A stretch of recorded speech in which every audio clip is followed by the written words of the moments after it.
Well, today, the country sent a message. And it wasn't whispered, was it? It was roared.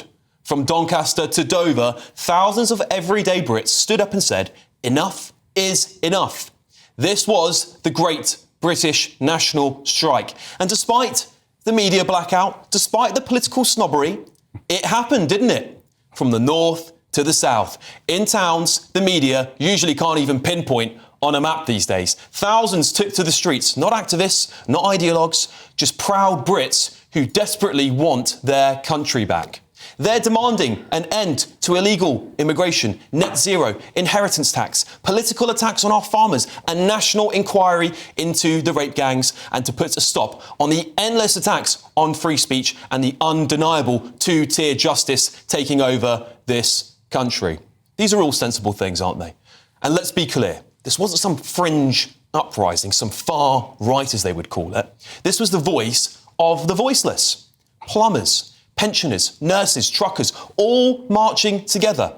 You won't see it on the BBC, only here on GB News, reporting it earlier on today. You won't hear it praised in Parliament. You won't hear a debate like Gaza in Parliament. But this was a turning point. A polite, rule-abiding, patriotic people finally losing patience with a political class that has taken them for fools for far too long. The message is crystal clear. The working classes have had enough of voting for change and getting continuity instead. And I think the political elite should be worried.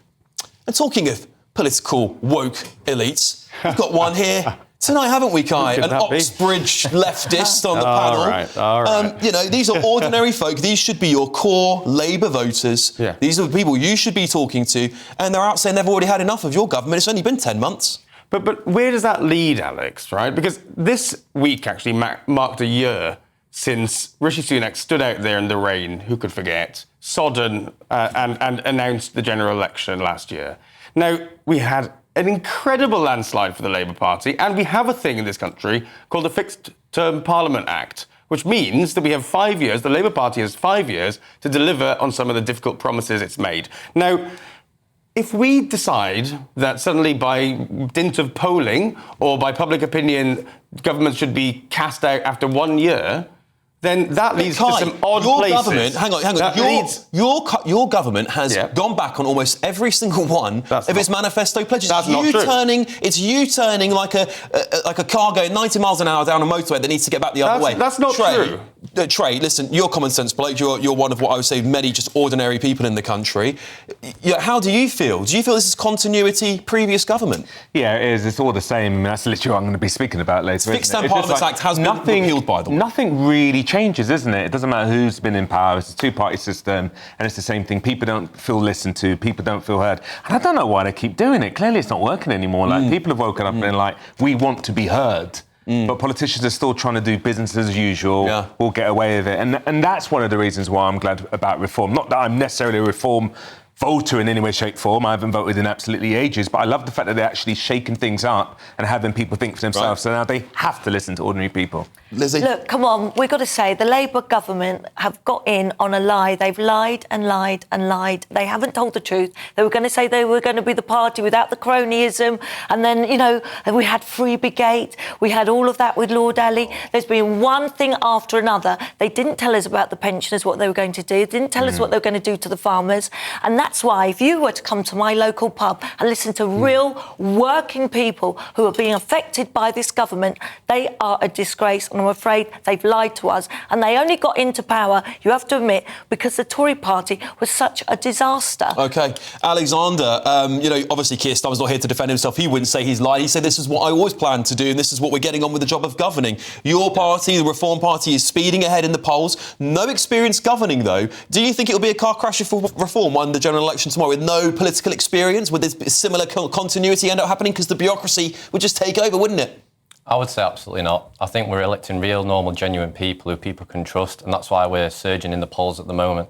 It's nice you mentioned Doncaster on there as well, because I know the good people of Doncaster, and I know that, frankly, most of them are fed up, hence why we voted in a majority in my hometown as well. Almost got the mail to you, almost. Kai? I think we do live in a world, right, at the minute, especially with social media and the increasing media cycle, where opinions are changed very quickly, right? This happened in 2019, when the Conservatives, the last time the Conservatives were fourth in polling was June 2019. Now, fast forward to December 2019, they had a 80-seat majority led by Boris Johnson in the House of Commons. This just goes to show you can't decide based on public opinion, which changes incredibly more frequently, who should be in government. Well, Labour are doing pretty badly. It's a pretty bad start. Of course, but give it 5 years. Give it 5 years. We don't want to. That's what we don't. Give Theresa May We don't 10 want seconds. to. Let's trust that in 60 days. Anyway, Over and done with. yes. I'm arguing today that Angela Rayner is the Prime Minister this country desperately needs. Now, Angela Rayner wouldn't just ruffle feathers, she would upend the staid aristocratic norms of Westminster politics. Let me remind you a bit of a British record. Oxford, Oxford, Oxford, Oxford, Oxford. Edinburgh, Oxford, none, Oxford, none, Oxford, Oxford, Oxford, Oxford, Oxford. Yes, that's the university education of some of our most recent prime ministers. Now, Angela Rayner was raised in poverty. She was a mum and a carer at 16 and in union position at 30, a senior union position. Now, if she walks into 10 Downing Street, she won't as much bring working class grit and guts as put paid to the Farage fallacy that only reform can represent the working class. Now, her experience as a minister also shows her record, spearheading 1.5 million homes, her planning and infrastructure bill, and also the incredible employment rights given to workers, the best in a generation. So yes, the red-haired bombshell is the Prime Minister we next need. After Keir Starmer, of course, I should say. Oh, there it is, isn't it? There it is. This is what he really wanted all along. His far left loony friends to take over. This is what this whole plan was, wasn't it? Well, let them, because they couldn't do this with Blair, could they? They couldn't do it with Blair. You couldn't get him out of office and get Browning quick enough. But now you see the blood in the water, don't you, Keir? This is where you really wanted all along. No. Statism, high taxes. What a disaster that would be. Trey, again, what do you make of Angela Rayner? Do you know, she's good for the country? It's funny as you're saying that you're talking about working class, but I just think it's more identity politics. It's like, so what? Exactly. Do you know? The fact that she's 100%. working class and all the rest of it doesn't... My thing is, would anything differ? And I doubt it. That's the first thought that comes to my head. Do you really think that? With Angela Rayner? Just Do you because see her and she's think... not Oxbridge? Do you see, but do you see her and think... that's a regular politician. No, you don't. I don't. Well, if that wasn't the case, then Labour wouldn't have lost so much to reform, would they? Because she represents Labour Party. She's not the Prime Minister. Doesn't matter, but she's a thank God prominent for that. member of the Labour Party. Right. And it didn't make any difference. Alexander, well, I can only imagine what you make of her being a reform councillor, but go on, let's hear it from the horse's mouth. I think she's a bit more charismatic than Keir, definitely. True. But I don't think That's not hard. Let's just put that. It's like one of the wooden tops. Yeah, I think whoever they put in, I think the turquoise wave is coming in 29. Do you think she'd lose her seat? She's, I think that I remember speaking to the candidate there. Do you think she might lose her seat? I think there's a strong possibility looking at the polls. I mean, we're at 32%, and I think that's one of them. It's a bit of squeaky bum time in her seat, definitely. Lizzie? She's one of the reasons why Labour are doing so appallingly, as you knew, in the local elections. Keir Starmer truly got those freebie pants pulled down. Look, I'm afraid, Rayner, for me, she's everything I can't bear. She wants to tax. This is why all of our multimillionaires, 24,000 of them, are leaving this country.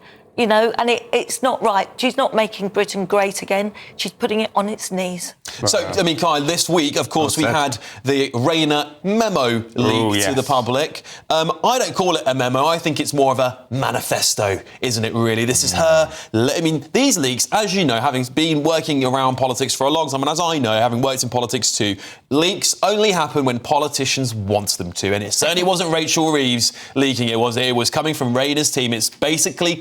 Come on, you're smirking. Don't play the public for fools. Come on, you're on national telly. Was it a leak? Is she going to try and out Starmer? I'm not going to sit here accusing the Deputy Prime Minister But you want to. and Secretary of State for Housing, Levelling Up and Community. Anyway, I'm not going to say that it was her who leaked it. It was very convenient. And actually, Lizzie, you talk about tax rises and Angela Rayner would be sort of the leftist wave that Keir Starmer could never be. But actually, some of the things in that memo, things about depriving migrants of some of the benefits that they currently get, that shows an incredibly sensible, moderate politician who maybe has taken her ideals and her principles that have been moderated by actually being a minister. Look, there's nothing moderate She could get about things her. done. I'm sorry, nothing. She could get She wants things to be done. like Bob the Builder and build all over our green, pleasant land. But That's somebody what she needs wants to. to do. I think what that Lizzie, shows somebody is needs someone to. running scared, really, isn't it? That's what I don't like about a lot of modern politics. It's almost like, that's what they're doing. Where's the wind blowing? It's Okay, let's do a bit of that. It's It doesn't certainly- feel like conviction. Hang on. It doesn't feel authentic. Hang on. It doesn't feel real. I'm calling the time out because we've got to move on before everyone in the country so switches much. this channel off.